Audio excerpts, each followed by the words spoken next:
참으로 감사와 찬양과 모든 영광을 올려드립니다.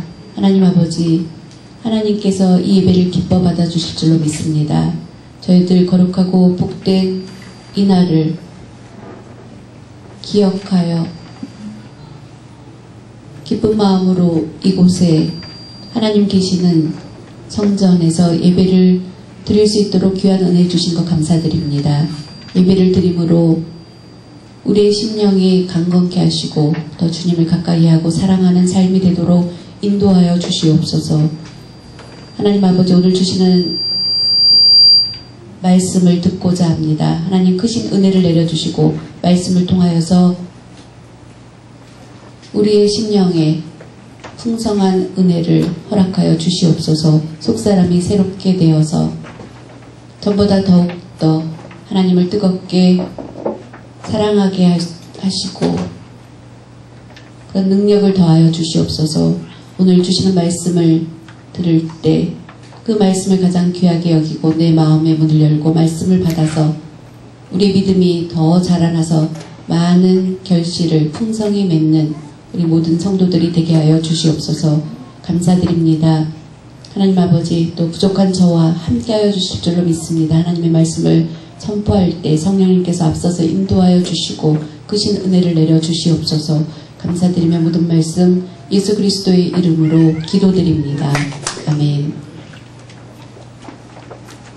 할렐루야. 오늘 그 말씀을 보면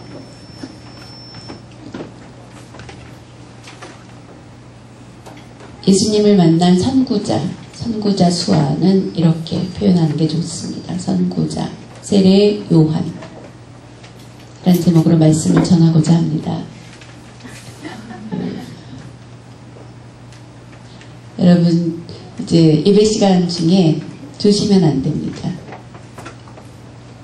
깨어서 말씀에 집중해 주시기 바랍니다. 우리 대한민국에 처음에 교회가 세워지기 전에 서상훈이라는 분이 있습니다. 여러분, 이제 한국 기독교 교회사에 보면은 서상훈이라는 이름이 나와 있는데,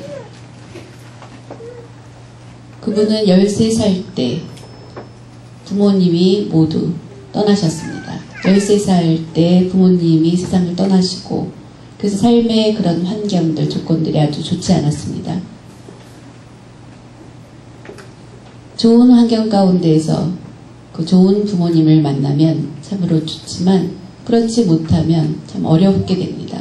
13살 때 부모님을 잃고 이제 어렵게 가난하게 생활하게 되었습니다. 그래서 이제 부모님이 없으니까 고아가 되었습니다. 고아로서의 삶을 사는 것이 굉장히 힘이 들었습니다. 이제 점점 자라면서 나이를 먹으면서 북한에 있는 개성에서 나오는 고려인삼, 여러분 아시죠? 그 고려인삼을 사서 중국 만주에 가서 이제 장사를 하게 되었습니다. 인삼 장사를 하게 되었습니다. 인삼 장사를 하다가 그의 나이가 31살 되었을 때 뜻하지 않은 장티푸스라는 질병에 걸리게 되었습니다. 고열로 힘을 잃고 신음하고 있었습니다. 그렇지만 병든 그를 위로해주고 도와줄 사람은 한 사람도 없었습니다. 그때 어떤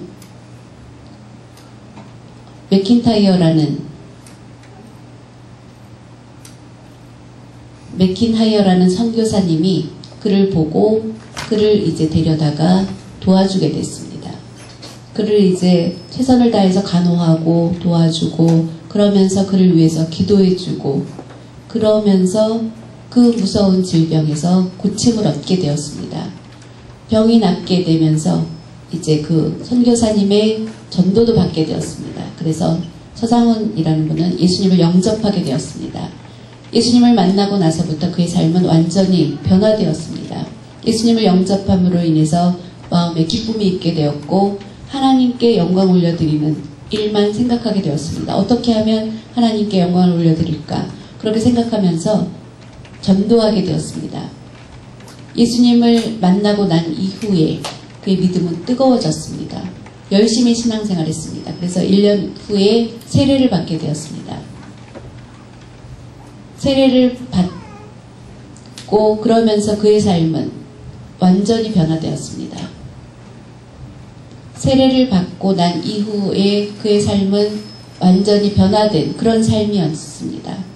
서상훈이라는 그분은 예수님을 만나게 된 것입니다. 예수님을 만남으로 인해서 그의 삶이 완전히 변화되었고, 그러면서 우리나라 한국 최초로 성경을 번역하는 로스 선교사를 만나서 이제 성경을 번역한 일을 함께 하게 되었습니다. 그래서 한국 최초로 우리나라 한글로 성경을 번역한 사람 중에 서상훈이라는 이름이 기록되게 되었습니다. 성경을 번역하였을 뿐만 아니라 황해도는 이제 북한에 있는 지명입니다. 북한의 황해도 장면이라는 곳이 있는데 그곳에 이제 송천이라는 곳이 있습니다. 우리나라 최초로 교회가 세워진 곳입니다. 그 교회의 이름이 송천교회입니다. 지금으로 하면 소래교회. 그 교회가 세워지는 일에 함께했던 사람 중에 한 사람입니다. 그리고 난 이후에 언더우드 선교사를 만나게 되었습니다. 언더우드 선교사를 만나면서 같이 전도 활동을 하게 되었고, 그러면서 우리나라 최초 송천교회 옆에 이제 두 번째로 이제 세문안교회가 세워지게 되었는데, 이제 광화문에 있습니다. 100년 이상의 역사를 가지고 있는 그 세문안교회가 세워지게 되었습니다.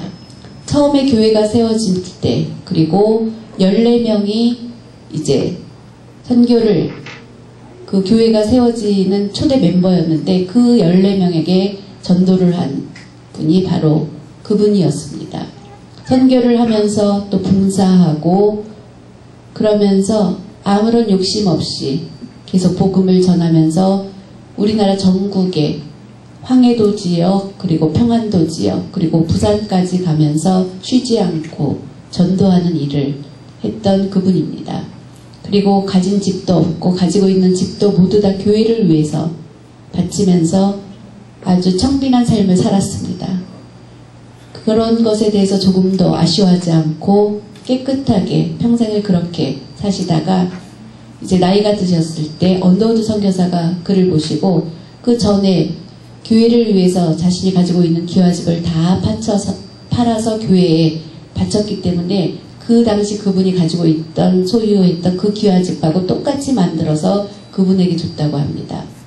서상훈 장로님은 그래서 이제 세상을 편안하게 나중에 떠나시게 되었는데, 그분의 삶을 보면 예수님을 만남으로 인해서 그의 삶이 놀랍게 변화된 것임을 우리들에게 교훈해주고 있습니다.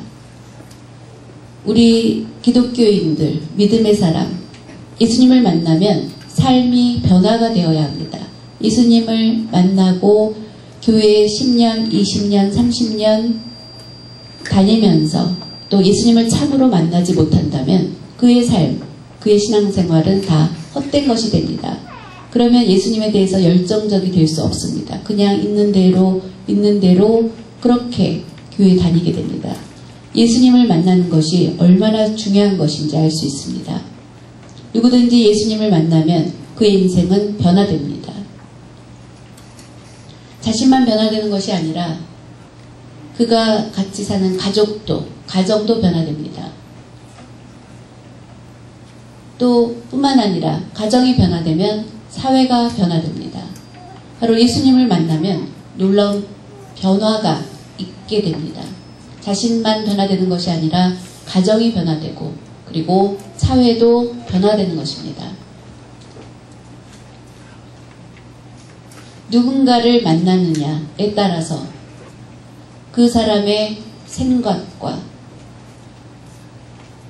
그리고 그의 삶의 자리, 환경, 그 모든 것들이 완전히 달라지게 됩니다. 좋은 친구를 만나면 그 사람은 어떻게 됩니까? 좋은 사람이 됩니다. 나쁜 친구를 만나면 그 사람은 나쁜 사람이 됩니다.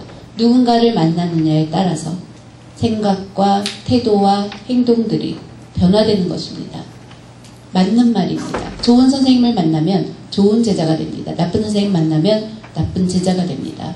만남은 얼마나 중요한 것인지 모릅니다. 여러분, 예수님을 만나지 않았다면 우리의 인생은 잘못된 길로 가게 됩니다. 불행한 길로 가게 되고 고난의 길로 가게 됩니다. 예수님을 만나면 불행의 길이 멈춰지게 되고 오히려 축복의 길로 나아가게 됩니다. 기쁨의 길로 가게 되는 것입니다. 예수님을 만나는 것이 얼마나 중요한 것임을 깨닫게 해줍니다. 예수님이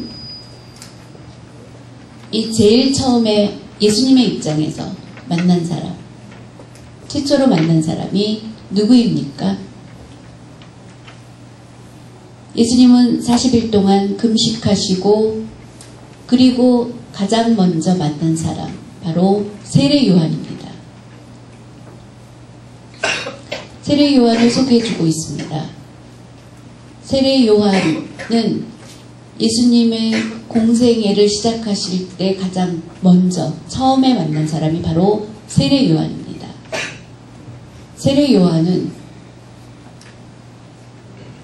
예수님을 만났고 또 먼저 예수님에 대해서 소개해주고 있는 선구자의 역할을 했습니다. 요한복음 1장 28절에서 33, 34, 5절을 보면 예수님이 오실 것을 미리 알고 세례 요한은 복음을 전할 때마다 장차 오실 이에 대해서 소개해주고 있는 것을 볼 수 있습니다.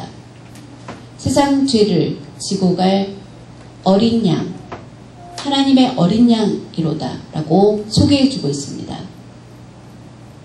예수님에 대해서 가장 먼저 앞서서 소개해주고 있는 선구자의 역할을 한 것이 세례 요한이고, 또 세례 요한은 구약시대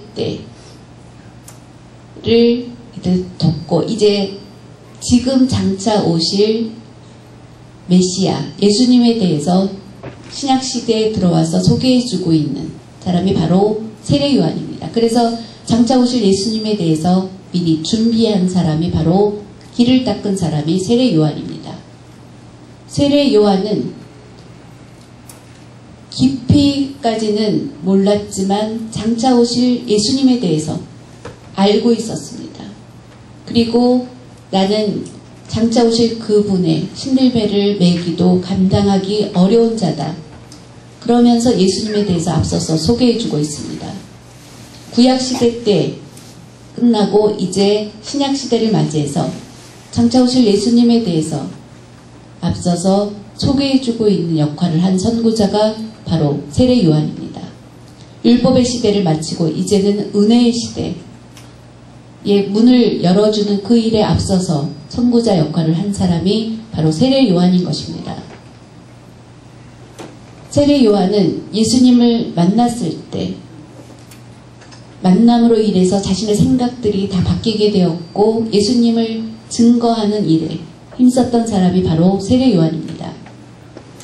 예수님을 만남으로 인해서 그의 삶의 생각, 태도, 그 모든 것들이 바뀐 것을 볼 수 있습니다.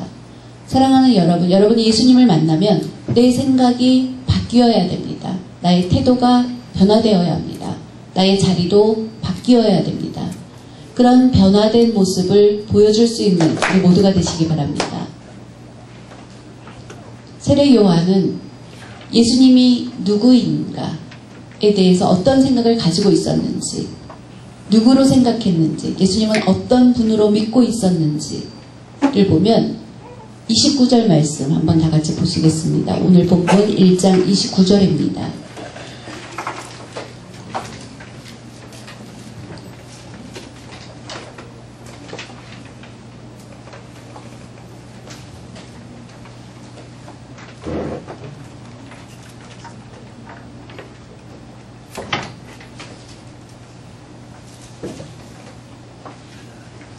이튿날 요한이 예수께서 자기에게 나아오심을 보고 이르되 보라 세상죄를 지고 가는 하나님의 어린 양이로다. 세례 요한은 이렇게 선포했습니다. 나를 대적하고 나를 미워하는 사람이 있을지라도 그들 앞에서도 정식으로 많은 사람들 앞에서 그가 외친 것은 보라 세상죄를 쥐고 가는 하나님의 어린 양이로다 라고 그렇게 예수님을 소개해주고 있습니다. 세례 요한을 보면 예수님에 대해서 소개하는 일에 힘썼던 것을 볼 수 있습니다. 가만히 말씀을 보면은 예수님은 어떤 분인가 바르게 알고 이해하고 있었던 것을 발견할 수 있습니다. 예수님은 어떤 분인가? 예수님은 어린 양, 세상 죄를 지고 가는, 세상 죄를 지기 위해서 이 세상에 오신 분이라는 것을 소개하고 있습니다. 말씀을 보면 예수님을 만난 사람, 예수님을 어떤 분으로 믿고 있느냐에 따라서 그의 삶의 모습이 다른 것을 볼 수 있습니다. 예수님은 누구인지 내가 신앙 고백할 때 사람마다 조금씩 다른 것을 볼 수 있습니다. 예수님은 누구인가? 예수님은 정말로 위대하신 분이다. 위대한 도덕가로 믿고 있던 사람도 있었습니다. 그러한 사람들은 아직 변화되지 못한 사람들입니다. 예수님은 어떤 분인가? 성자 중에 한 사람, 위대한 사람으로 생각하고 있는 사람, 그 사람은 아직 변화되지 못한 것입니다. 여러분은 예수님을 만난 그 체험을 하면 마땅히 예수님은 나의 구주, 메시아인 것을 고백하는 사람이 바로 변화된 사람이라고 말할 수 있습니다. 예수님을 내 안에 모셔드리고 내 중심이었던 내 마음의 자리를 나를 버리고 예수님으로 내 마음속에 중심의 자리에 누구를 모시는지 내가 있으면 아직 변화되지 못한 것입니다. 내 마음의 자리에 예수님을 모셔드리는 체험을 하게 되면 바로 예수님이 최고입니다. 그 체험을 하게 되면 참으로 신기하게도 그 사람은 변화됩니다. 변화되고 난 이후에 그 가는 길은 모든 일에 축복이 있습니다. 잘 되는 길로 나가게 됩니다. 그것을 기억해야 됩니다. 내 마음의 중심의 자리에 예수님을 아직 모셔드리지 않았다면 아직 변화되지 못한 것입니다. 그래서 10년, 20년, 30년 교회 다녀도 그 모든 것이 헛되게 될 뿐만 아니라 또 마음에 들지 않으면 또 교회를 떠나고 이 교회 저 교회에 방황하는 그런 삶을 살게 됩니다. 그것은 아직 예수님을 만나지 못한 것입니다. 예수님을 그래서 꼭 만나보아야 합니다. 세례 요한은 예수님이 세상죄를 지고 가는 하나님의 어린 양으로 예수님을 믿었습니다. 예수님을 보니까 그 예수님을 믿었는데 세상죄를 지고 가는 하나님의 어린 양으로 그는 믿었습니다. 왜 어린 양이라고 부릅니까? 옛날 구약시대 때는 우리가 아는 것처럼 그 옛날에 아담이 죄를 범했습니다. 그리고 나서 에덴 동산에서 추방을 당했습니다. 에덴 동산 너무나 좋고 아름다운 곳입니다. 낙원입니다.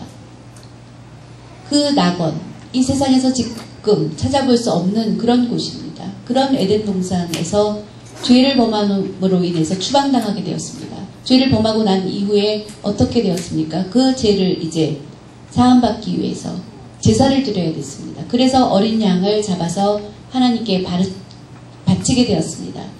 그래서 제사를 드리는 것에 대해서 가인과 아벨에게 제사법을 가르쳐 주었고, 그래서 태어나서 이제 흠없는 어린 양을 하나님께 바쳐서 제사를 지내게 되었습니다.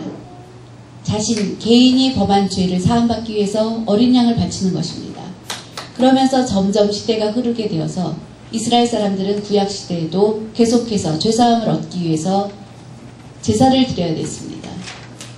이스라엘 사람들이 자신들이 범한 죄의 문제를 해결하기 위해서 이제 양과 염소와 소와 이런 것들을 집안의 형편에 따라서, 집안이 형편이 어렵고 그러면 이제 비둘기를, 그리고 조금 괜찮으면 양이나 염소, 그리고 부유한 집에서는 소를 하나님 앞에 제물로 바쳤습니다. 바로 제사함을 받기 위해서 이스라엘 사람들은 제사장에게 그것을 바쳤습니다. 그렇게 제사를 드려왔습니다. 출애굽하기 이전에 10가지 재앙을 내림으로 인해서 바로와 이제 겨루게 되었을 때, 그리고 그때 첫째 장자를 하나님 앞에, 첫 번째 장자가 죽게 되는 그런 재앙을 맞기 전에, 그 전에 하나님께서 주신 약속이 양의 피를 문설주에 바르게 되면 이제 그 집에는 그 재앙이 다 피하여 가리라 라는 그런 유월절, 그 약속을 주셨습니다. 정말로 양의 피를 문 앞에 바른 이스라엘 사람들의 장자들은 다 살아있게 되었습니다. 그리고 나머지 애굽의 사람들은 모두 다 짐승, 가축이나 사람이나 첫 번째 것들은 다 생명을 잃게 되었습니다. 바로 이스라엘 사람들의 모든 사람들의 죄에서 구원함을 이루어주게 하는 제사의 방법이 양의 피를 바치는 거였습니다. 그런데 예수님이 오신 것은 이스라엘 사람들의 죄뿐만 아니라 온 인류의 죄에 대해서 그 예수님 어린 양의 피로 모든 사람의 죄를 사함받게 된다는 것입니다. 유대인들은 자신들만 택함을 받았다는 선민사상을 가지고 있었습니다. 이방인들은 죄사함을 받지 못한다고 생각하고 자신들만 죄사함을 얻기 위한 제사를 드렸습니다. 그렇지만 세례 요한은 어떻게 보았습니까? 인류의 죄를 지고 가는 하나님의 어린 양으로 예수님을 바라본 것입니다. 그리고 믿은 것입니다. 세례 요한을 보면 분명히 예수님을 만남으로 인해서 그의 생각이 달랐던 것을 볼 수 있습니다.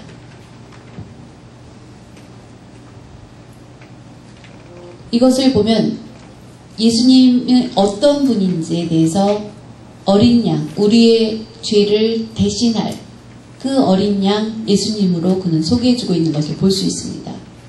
죄의 대가를 지불한 그 제단에 놓여질 어린 양으로 예수님을 세례 요한은 보았습니다. 죄사함의 희생 제물로 오실 그 예수님에 대해서 소개해주고 있습니다. 예수님이 이 세상에 오신 목적은 우리의 죄를 대신해서 죄사함을 해줄 제물로 어린 양으로 오시기 위해서 오셨다는 그것을 분명히 알고 있었습니다. 우리는 죄에 대해서 가볍게 볼 수가 없습니다. 조그만 죄라도 우습게 볼 수가 없습니다.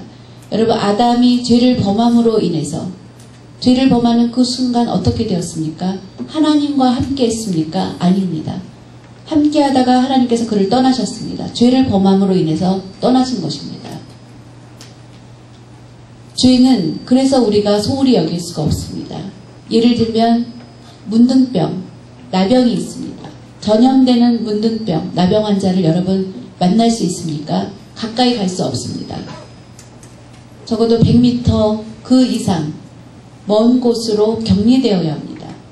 가까이 하게 되면 그 나병에 금방 전염됩니다. 죄는 바로 그와 같은 속성을 가지고 있습니다.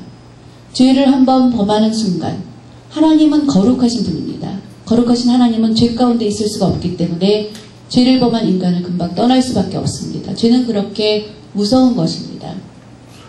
그래서 죄를 범한 인간, 우리 인간들이 불행하게 된 가장 최초의 근본적인 이유는 무엇입니까? 죄 때문입니다. 죄를 범함으로 인해서 우리는 불행하게 된 것입니다. 저주가 있게 되고 질병이 있게 되고, 그래서 죄는 무서운 것입니다. 죄는 하나님과 떠나게 만드는 것이고, 죄는 하나님과의 관계를 끊어버리게 만드는 것이고, 더 나아가서 인간과의 관계도 끊어지게 만드는 것이고, 죄는 더 나아가면 사회로부터 격리되는 것이고, 죄는 그렇게 무서운 것입니다. 그래서 죄는 가볍게 볼 수가 없는 무서운 것입니다. 불행하게 만드는 것입니다. 얼마 전에 큰 재벌 그룹이 있습니다. 한화그룹이라고 있는데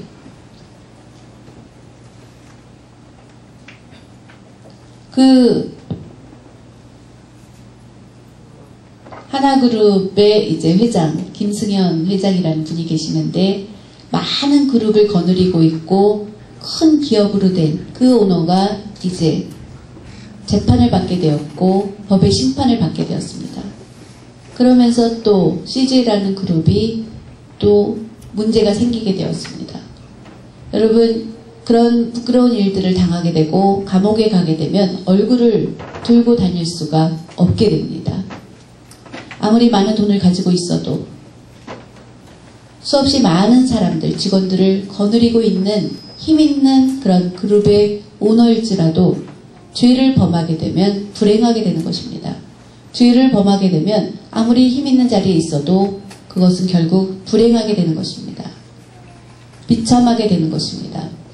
이렇게 죄는 우리 사람들에게 있어서 가장 근본적인 비참하게 되는 문제의 제공이 되는 것이 바로 죄인 것입니다. 그래서 죄가 얼마나 무서운 것인지 알 수 있습니다.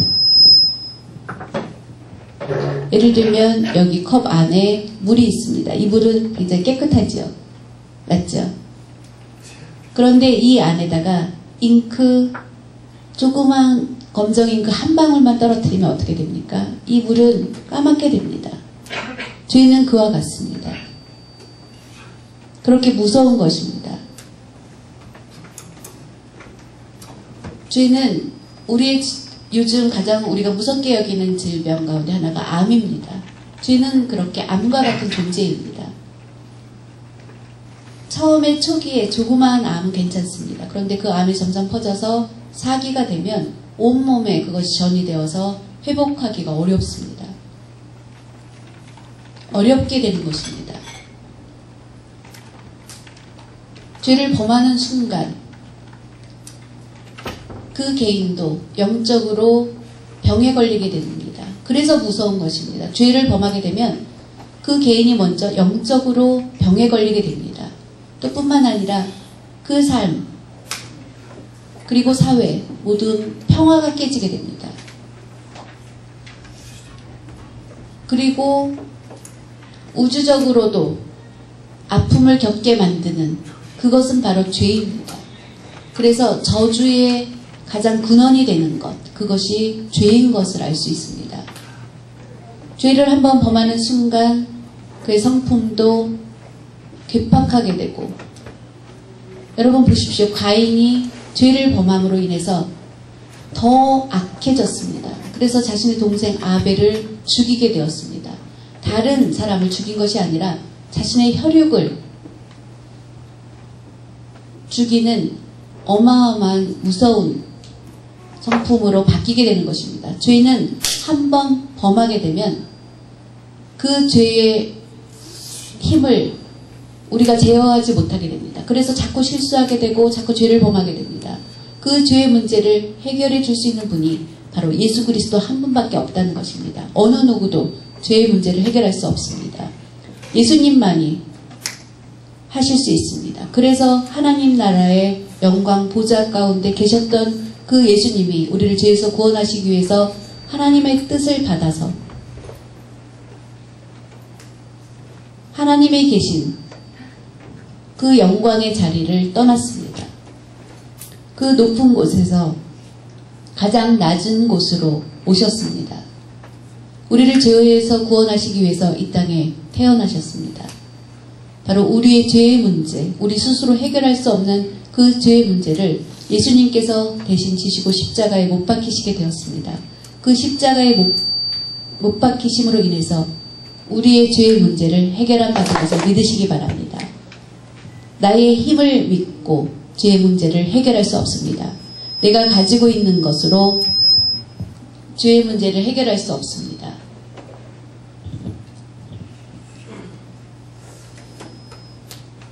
바로 예수님만이 우리의 죄, 나의 죄의 문제뿐만 아니라 온 인류의 죄의 문제를 해결하실 수 있는 분입니다. 하나님께서는 우리의 죄의 문제를 해결해 주실 수 있는 유일한 방법, 바로 예수님이 우리의 죄를 해결해 주실 수 있는 대속제물로, 바로 어린 양으로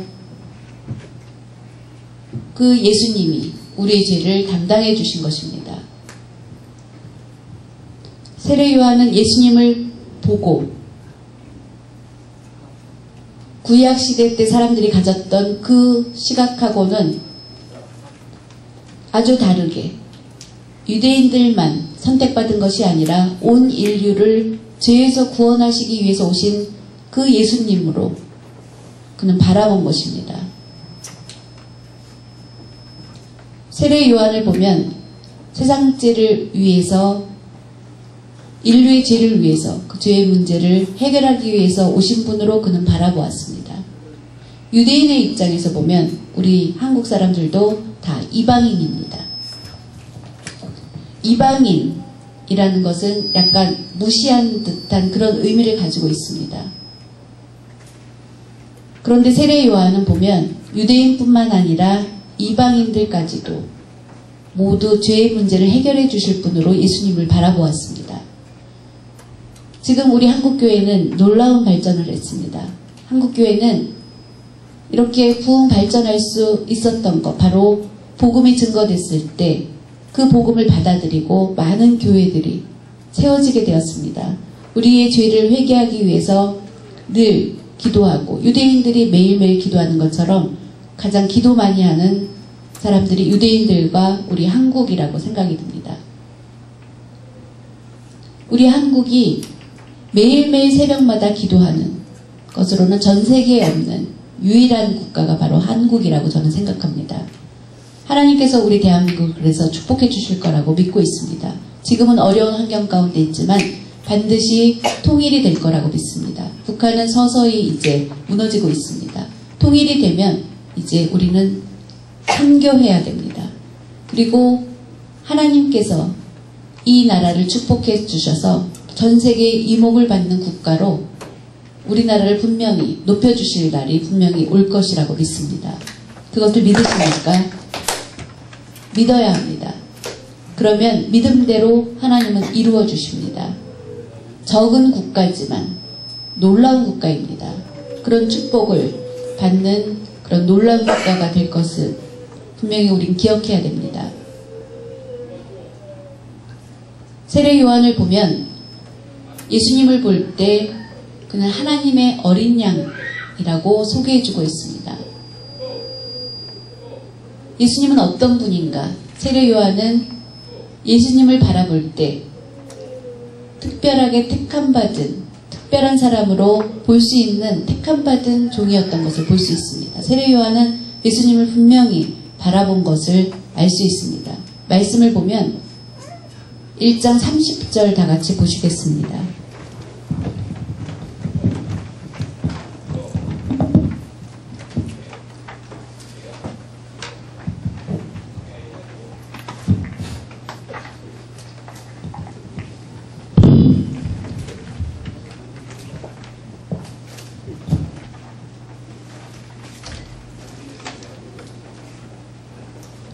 요한복음 1장 30절입니다. 내가 전에 말하기를 내 뒤에 오는 사람이 있는데 나보다 앞선 것은 그가 나보다 먼저 계심이라 한 것이 이 사람을 가리킴이라.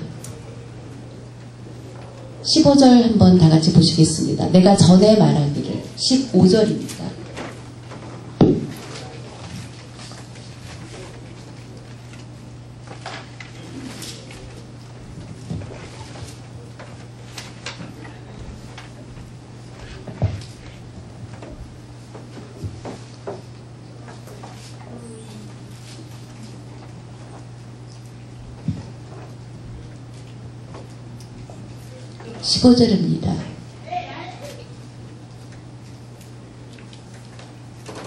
요한이, 세례 요한이 그에 대하여 증언하여 외쳐 이르되 내가 전에 말하기를 내 뒤에 오시는 이가 나보다 앞선 것은 나보다 먼저 계심이라 한 것이 이 사람을 가리킴이라 하니라. 다시 말하면 말씀을 보면 예수님보다 세례 요한이 6개월 먼저 태어났습니다. 세례 요한이 6개월 먼저 태어났습니다. 그런데 예수님을 보고 나보다 더 먼저 계신 자 있다. 세례 요한 자신보다 예수님은 더 그 훨씬 전에 먼저 계신 자이다. 바로 예수님의 존재를 먼저 인정한 것입니다. 다시 말하면 세례 요한보다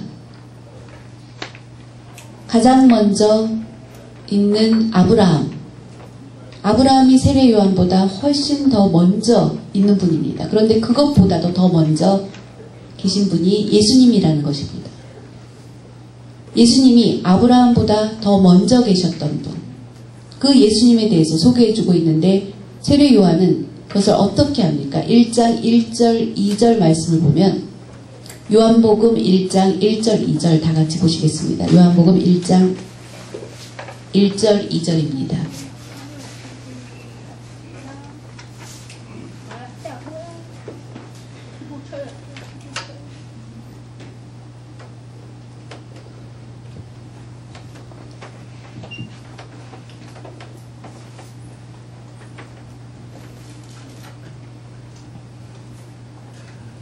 태초에 말씀이 계시니라. 이 말씀이 하나님과 함께 계셨으니 이 말씀은 곧 하나님이시니라.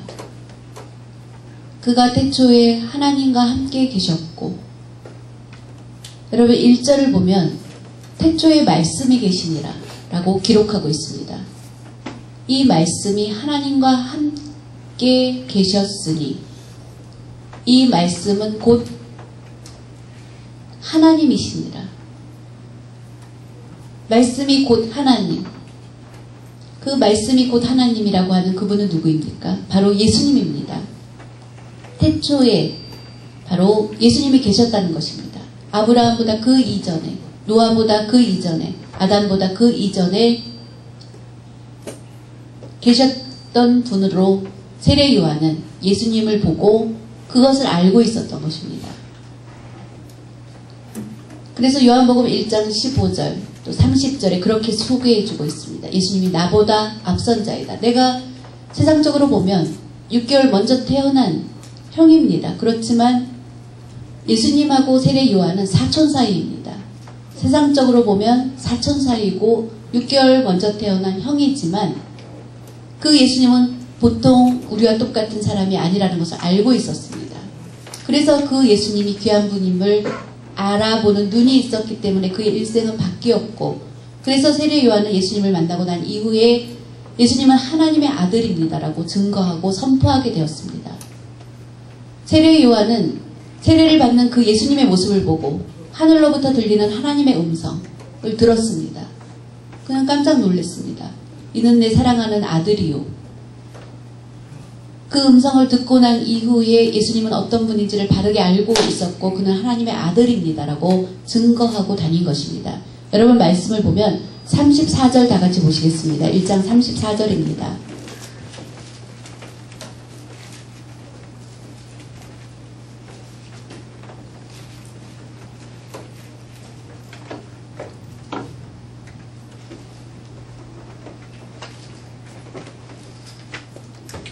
내가 보고 그가 예수님이 하나님의 아들이심을 증언하였노라 하니라.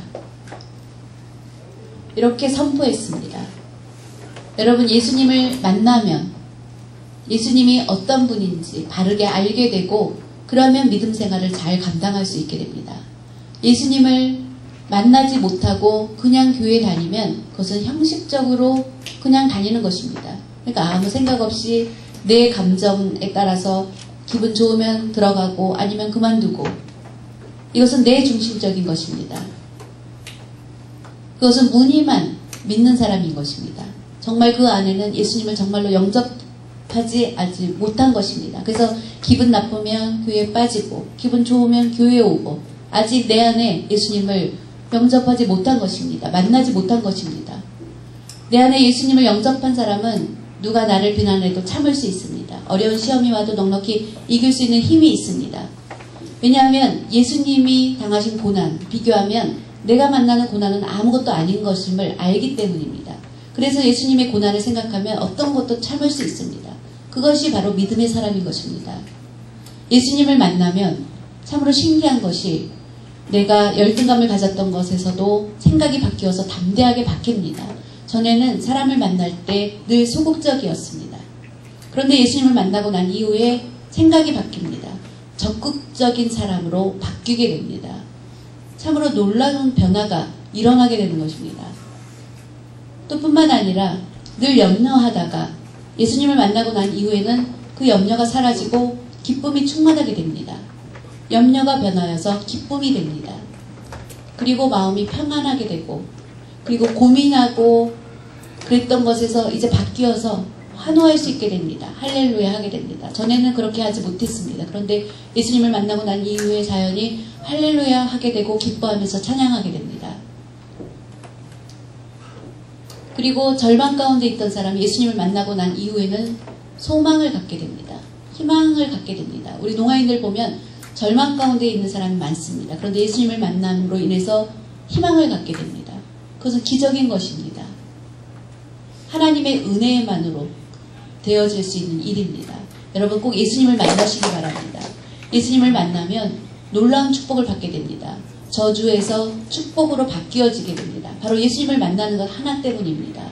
예수님을 만나지 않으면 저주의 길 그대로 가게 됩니다. 예수님을 만남으로 인해서 저주에서 변화되어서 이제 축복의 길로 가게 됩니다. 질병 때문에 고통 가운데 있던 사람도 예수님을 만남으로 인해서 병고침을 얻게 되고 건강한 상태로 가게 됩니다.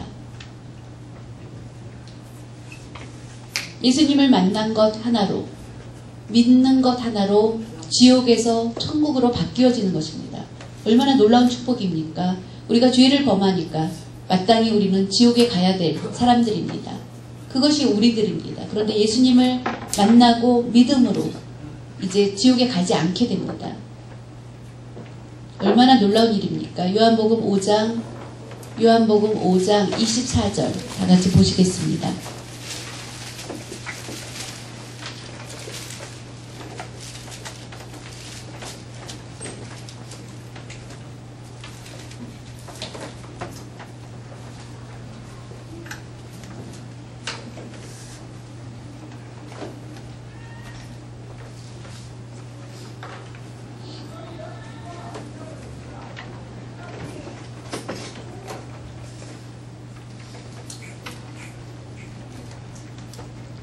내가 진실로 진실로 너희에게 이르노니 내 말을 듣고 또 나 보내신 이를 믿는 자는 영생을 얻었고 심판에 이르지 아니하나니 사망에서 생명으로 옮겼느니라.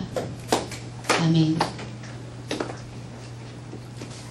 예수님을 믿는 사람은 어떻게 됩니까? 저희들에게 복음입니다. 영생을 얻었고 믿으십니까? 영생을 얻었고 바로 천국을 소유한 것입니다. 믿음 하나로 사망에서 어디로 옮겨집니까? 생명으로 옮겨집니다. 옮기겠고가 아니고 이미 옮겼고 이미 되어진 일입니다. 요한복음 3장 36절 다 같이 보시겠습니다. 요한복음 3장 36절입니다.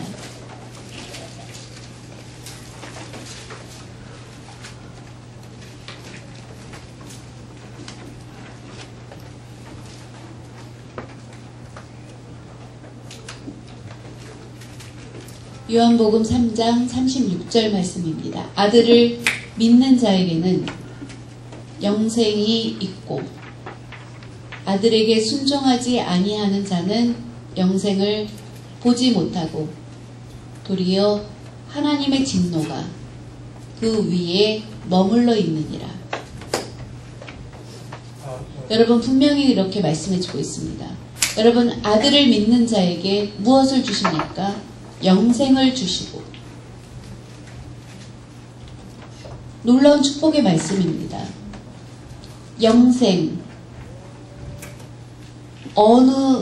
얼마의 금액으로도 돈으로 환산할 수 없는, 그런데 믿음으로 그것을 환산해서 주신다는 말씀입니다. 강남의 가장 비싼 아파트, 40억, 50억, 그걸 사기 위해서 힘들게 돈을 모으고 저축해야 그것을 살 수 있습니다. 그런데 하나님 나라의 영생과 비교할 수 없는 것입니다. 하나님 나라의 영생은 영원한 생명. 지금 우리가 살고 있는 지역 중에 가장 좋다고 하는 강남에서도 우리가 살다가 나이가 들어서 세상을 떠나면 이제 이빨도 빠지고 주름도 생기고 인생은 아무것도 아닙니다. 영원히 그곳에 살 수 있습니까? 그렇지 않습니다. 나이가 들면 우리는 죽으면 떠나게 됩니다. 그런데 하나님 나라는 어떻습니까? 나이 드는 것이 없습니다. 영생 복락이 있는 곳, 그곳은 죽음의 나이도 없이 영원한 생명을 누리는 곳입니다. 하나님이 지금도 그곳에서 살아계셔서 태초부터 영원까지 살아계시는 그 하나님, 그곳에 함께 있는 것입니다. 얼마 전에 106세 된 최고령자 일본 사람이 세상을 떠났습니다. 최고령자라고 그렇게 세계 기네스북에 오른 사람이고 늘 그렇게 주목을 받았지만 얼마 전에 106세로 세상을 떠났습니다. 비참한 아무것도 아닌 모습입니다. 역시 인생은 아무것도 아니구나 라는 것을 느끼게 해줍니다. 그래서 우리는 하나님 나라를 늘 사모하며 살아야 합니다. 그러기 위해서 예수님을 만나야 합니다. 예수님을 만난 체험을 한 사람은 소망을 갖게 됩니다. 문둥병자가 예수님을 만남으로 인해서 문둥병에서 깨끗이 나음을 얻었습니다. 12년 동안 혈루증으로 고통 가운데 있던 사람이 예수님을 만남으로 인해서 고침을 받게 되었습니다. 나인성의 과부가 남편이 죽고 세상을 떠남으로 인해서 괴로움 가운데 있고, 그런 그가 또 아들이 병고침을 얻고 그러면서 기쁨을 얻게 된 것, 바로 예수님을 만남으로 인해서 생겨진 일입니다. 예수님을 만남으로 인해서 지옥이 아니라 바로 하나님 나라에 가는 부유한 자들이 되는 것이 바로 우리들입니다. 얼마나 큰 축복입니까? 예수님을 만나는 삶 사시기 바랍니다. 세상에 사람을 만나려고 애쓰지 마시기 바랍니다. 예수님을 만나기 위해서 애쓰시기 바랍니다. 그럼 예수님을 만나기 위해서 어떻게 해야 됩니까? 교회에 와서 예배드리고 할 때 예수님을 만나는 것입니다. 세상에서 사람들을 만나는 것, 그건 아무것도 아닙니다. 여러분이 아시는 것처럼 김태욱이라는 분이 있는데 이제 그 아내가 바로 최시라 씨입니다. 최시라 씨는 배우이고 김태욱 씨는 가수입니다. 최시라 씨는 굉장히 예쁘고 또 가수 김태욱 씨랑 결혼을 했는데 가수인 그가 이제 목을 쓸 수 없게 되었습니다. 소리를 낼 수 없게 되었습니다. 그래서 힘든 가운데 있었습니다. 그래서 이제 웨딩 사업에 발을 들여놓게 되었습니다. 그리고 이제 직원들을 거느리고 이제 5천만 원을 가지고 처음에 그 일을 시작했다고 합니다. 그러면서 갈수록 빚을 지게 되었고 너무나 어렵게 되었습니다. 그러다가 어느 날 그의 아내와 함께 성경을 읽게 되었습니다. 목이 너무나 소리가 나지 않았는데 성경을 소리내서 읽으면서 목소리가 트였다고 합니다. 소리를 낼 수 있게 되었다고 합니다. 그러면서 더 열심히 성경을 읽게 되었습니다. 그리고 웨딩 사업도 부도 직전이고 늘 적자였는데 이제 6년 동안 적자였다가 그 다음에 200명의 직원을 거느리는 큰 업체로 잘 되어가고 있는 중입니다. 그래서 거기서 나오는 수익금을 가지고 많은 어려운 사람을 돕는 그런 일을 하고 있습니다. 예수님을 만남으로 인해서 그의 인생이 바뀐 것입니다. 예수님을 만나지 않았다면 그의 목에 있는 그 질병도 고쳐지기 어려웠을 것입니다. 놀라운 은혜로 예수님을 만남으로 인해서 고침을 얻게 되었습니다. 예수님을 만나지 않았다면 그는 그냥 형식적으로 교회만 다니는 사람이었습니다. 루터나 칼빈이나 그리고 종교개혁자 크리스비나 이런 분들은 그 이전에 카톨릭 타락하고 부패한 그 당시의 카톨릭 알렉산더 6세라는 그 당시의 교황, 1413년 그때 많은 문제들이 있었습니다. 자신의 아버지가 대주교였는데 카톨릭은 원래 결혼을 금하고 있습니다. 그런데도 몰래 자신의 아버지의 여동생을 간음하고 그러면서 아들을 낳게 되었습니다. 그렇게 해서 태어난 사람이 알렉산더 6세였습니다. 원래 로드리그라는 사람이었는데 왕의 자리에 오르면서 이제 알렉산더 6세로 이름을 바꾸게 되었습니다. 아버지의 여동생과의 관계로 태어나게 된, 얼마나 그 당시 카톨릭이 타락했었는지 알 수 있습니다. 그러면서 많은 더러운 일들을 했고, 그리고 이제 로마 교황이 그 아버지가 되고, 그러면서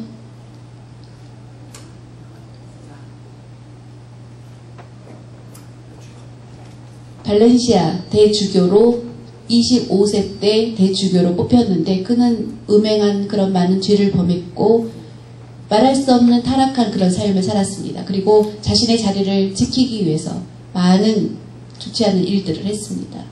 사람들 앞에서는 거룩하게 교황으로서의 역할을 수행했지만 그의 안에는 속은 타락되어 있었습니다. 그것들이 쌓여서 결국은 종교개혁을 하게 되었습니다. 그 사람이 마음속에 주님을 영접하지 않았기 때문에, 만나지 않았기 때문에 그런 타락한 일들을 하게 된 것입니다. 그 일이 계기가 되어서 종교개혁이 일어나게 된 것입니다. 사랑하는 여러분, 예수님을 만난 삶을 살게 되면 세상의 죄, 유혹들을 우리가 거부할 수 있게 됩니다. 막을 수 있게 됩니다. 죄의 유혹이 힘있게 나에게 올지라도 그 죄를 가까이 가지 않습니다. 내 안에 예수님이 있기 때문에 그런 악한 행동을 하지 못하게 됩니다. 예수님이 내 안에 있기 때문입니다. 알렉산더 6세는 그런 더러운 죄를 범함으로 인해서 많은 간음하고, 그리고 또 그것을 발각되면 그것을 본 사람을 죽이고, 그리고 그 교황의 자리에 오르기 위해서, 그리고 황제가 되기 위해서 면죄부를 판매하고,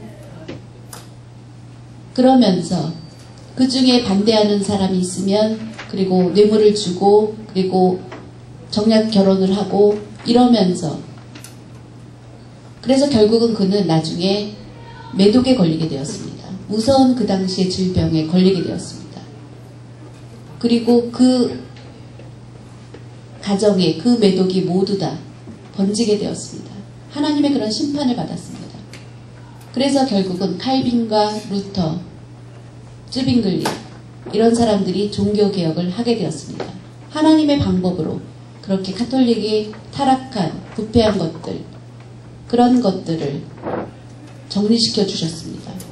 그런데 그 당시의 일로 끝난 것이 아니라 오늘날도 그와 비슷한 일들이 일어나면 안 된다는 것입니다. 그렇게 타락된 모습들이 나타나지 않기 위해서는 바로 예수님을 만나야 합니다. 예수님을 만날 때 바뀔 수 있습니다. 예수님을 만나면 위대한 사람이 될 수 있습니다. 놀라운 변화를 체험할 수 있습니다. 그러면 그 다음부터는 예수님을 최고의 자랑으로 삼게 됩니다. 사도 바울은 예수님을 만남으로 인해서 유럽에 복음을 전파하는 위대한 일을 하게 되었습니다.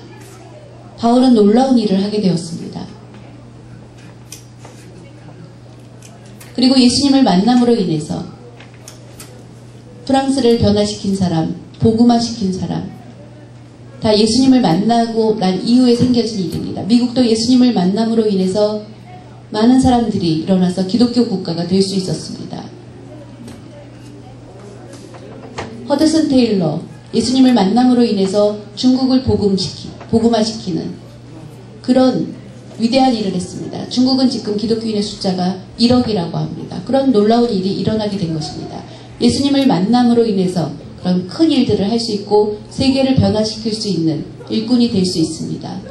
농아인 여러분도 안 되지 않습니다. 예수님을 만나기만 하면 여러분도 놀라운 변화 그리고 축복의 길로 나아갈 수 있다는 것을 분명히 믿는 여러분이 되시기 바랍니다. 예수 그리스도를 내 안에 꼭 영접하시기 바랍니다. 잠깐만요. 그렇게 하지 마시기 바랍니다. 지금 내 안에 모셔드리면 놀라운 변화가 일어납니다. 전에 저주의 삶에서 이제 축복의 사람으로 바뀌어지게 되고, 낙심 가운데 있던 사람이 희망의 삶으로, 슬픔이 변하여서 기쁨의 삶으로 바뀌는 것을 꼭 체험하시기 바랍니다. 예수님을 내 안에 모셔드리면 어두웠던 얼굴 표정도 어떻게 됩니까? 어둡지 않습니다. 밝아지게 됩니다. 반짝반짝 밝아지면서 화장하지 않아도 아주 밝아지게 됩니다. 열심히 화장해도 얼굴이 어두운 것, 너무 기가 막힌 일입니다. 아무것도 아닙니다. 예수님을 꼭 모셔드리기 바랍니다. 만나시기 바랍니다. 그러면 놀라운 축복이 있습니다. 예수님을 최고로 생각하게 됩니다. 바울은 예수님을 만나고 난 이후에 예수님이 최고입니다. 최고의 자랑으로 예수님을 삼고 전했습니다. 죽음도 두려워하지 않았습니다. 얼마나 놀라운 일인지 모릅니다. 말씀을 정리하겠습니다. 구소련 시대 때 콘빌드라는 의사가 있는데, 이제 국가를 비난한 것으로 인해서 정치범으로 옥에 갇히게 되었습니다. 원래 예수님을 믿지 않던 사람이었습니다. 옥에 갇혀서 그는 감옥 안에서 보니까 병든 사람들이 있었습니다. 그래서 옥에 갇혀서도 사람들을 진료해주고 또 죽어가는 사람들을 치료해주다가 거의 죽어가는 사람에게 전도를 받게 되었습니다. 그때 그 사람이, 의사이신 당신은 어디서 와서 어디로 가십니까? 결국은 우리 사람들이 죽게 되면 어디에 이르게 됩니까? 영생의 소망을 갖게 되면 죽음도 두려워하지 않게 됩니다. 믿음을 가지십시오 하고 전도했습니다. 그때 콘빌드 그 의사는 그 얘기를 듣고 그 말씀을 받아들였습니다. 그리고 예수님을 믿게 되었습니다. 예수님을 믿고 나니까 마음이 편안하게 되었습니다.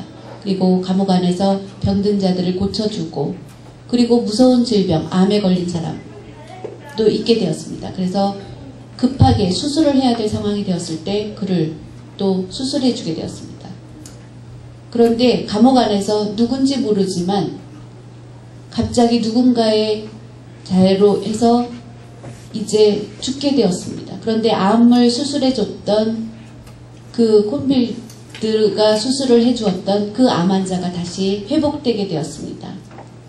그래서 살아나게 된 사람, 그 사람이 바로 그 유명한 작가 솔제니친입니다. 그 사람의 행동에 큰 감동을 받고 그가 예수님을 믿게 되었습니다. 예수님을 믿게 됨으로 인해서 그는 그를 통하여서 나라를 변화시키게 되었습니다. 감옥 안에 있을 때는 아무것도 아닌 사람이었지만 옥에 갇힌 그 의사로, 그 행위로, 전도로 솔제니친은 예수님을 믿고 소련을 구하는 사람이 되었습니다. 여러분, 예수님을 영접하시기 바랍니다. 잠깐만요. 머뭇거리지 마시고 지금 만나면 놀라운 변화를 체험하게 됩니다. 병고침도 체험할 수 있게 되고 예수님을 만나면 성공의 길로 나아가게 됩니다. 그것을 믿으시기 바랍니다. 믿으면 축복이 있습니다. 우리 대한민국 조그만 나라입니다. 아무것도 아닌 나라입니다. 더군다나 전쟁으로 인해서 폐허가 됐던 나라입니다. 에티오피아의 군인들이 우리 6.25 전쟁이 일어났을 때 참전했었습니다. 6.25 기념 행사 때 그때 참전 용사들을 초대했던 적이 있습니다. 그 군인들이 와서 깜짝 놀랐습니다. 6.25 전쟁 이후에 대한민국은 완전히 황폐한 그런 땅이 되었습니다. 이 나라를 떠날 때 이 나라는 회복하기 어려울 것이다. 이 나라가 회복되기에는 너무 어려울 것이다 라고 생각했었습니다. 그런데 우리나라에 와서 보니까 많은 빌딩들 그리고 많은 차, 이 모습을 보고 놀라운 발전을 한 대한민국을 보고 그들은 입을 벌리고 깜짝 놀랐다고 합니다. 말이 안 나왔을 것입니다. 그렇게 그들은 놀랬다고 했습니다. 6.25 전쟁에 우리들이 와서 싸우기를 정말 잘했구나. 그들은 감동의 눈물을 흘렸다고 합니다. 6.25 전쟁에 참전했던 그 사람들은 정부에서 45,000원의 돈을 받고 그렇게 어렵게 살고 있다고 합니다. 그래서 우리 대한민국에서 그렇게 참전했던 용사들의 손자들, 그 자손들에게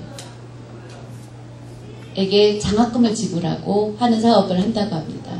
여러분 생각해 보십시오. 에티오피아는 그 당시 군인들을 보내서 다른 나라를 도와줄 정도로 괜찮은 국가였습니다. 우리는 도움을 받던 국가였습니다. 그런데 지금 어떻게 되었습니까? 이렇게 발전을 했습니다. 언더우드 선교사가 이 땅에 복음을 전함으로 인해서 이 땅은 바뀐 것입니다. 만약에 선교사들이 이 땅을 오지 않았다면 우리는 그 옛날의 그런 양반 문화 그 안에서 살았을 것입니다. 사랑하는 여러분, 예수님을 꼭 만나시기 바랍니다. 예수님이 저에게 있어서는 최고입니다. 예수님이 최고입니다. 아내가 최고입니까? 아닙니다. 예수님이 최고입니다. 남편이 최고입니까? 아닙니다. 예수님이 최고입니다. 아직 그러면 남편이 기분 나쁘다. 그러면 아직 안 된 것입니다. 예수님이 최고여야 됩니다. 기도하시겠습니다. 사랑의 하나님 아버지 감사드립니다. 부족한 저와 오늘도 함께 하시고 그래서 또 말씀을 증거할 수 있게 해주시니 감사드립니다. 오늘 말씀으로 예수님을 우리 삶의 최고로 삼고 나의 삶이 변화될 수 있도록 도와주시옵소서. 혹시 아직도 예수님을 내 안에 모셔드리지 않은 분이 계시다면 지금 속히 성령님께서 임재하여 주셔서 예수님을 만나고 모셔드림으로 인해서 변화되어서 하나님께 영광 올려드리고 주님을 뜨겁게 사랑하고 주님을 증거하는 일에 힘쓸 수 있는 은혜를 주시옵소서. 감사드리며 모든 말씀 예수 그리스도의 이름으로 기도드립니다. 아멘.